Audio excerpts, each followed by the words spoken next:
American Christians believe in a three-in-one God, in the Trinity.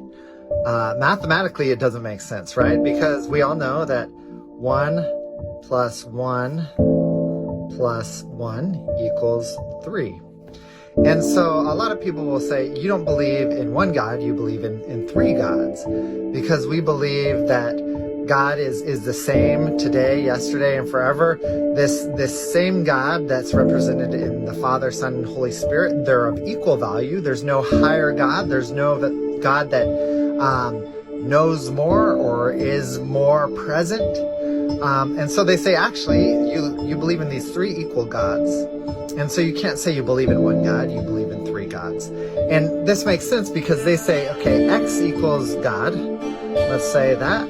And so if we say 1x plus 1x plus 1x, we all know that also equals 3x.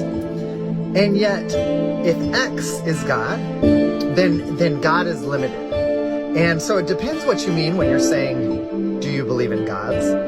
If God is limited, then God can be put in an equation like this as an x representation.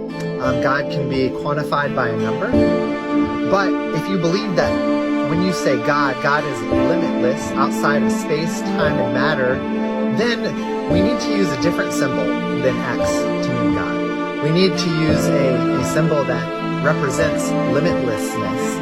And so instead of saying x is God, what if we said infinity is God, standing for his being before time, his being the beginning and the end, him being an infinite God. All of a sudden, if you change the equation, you say 1 infinity plus 1 infinity plus 1 infinity. All of a sudden, you get 3 infinities, which seems like, oh, 3 infinities. Well, yeah, you have the same problem. Actually, you don't, because infinity plus anything is still infinity.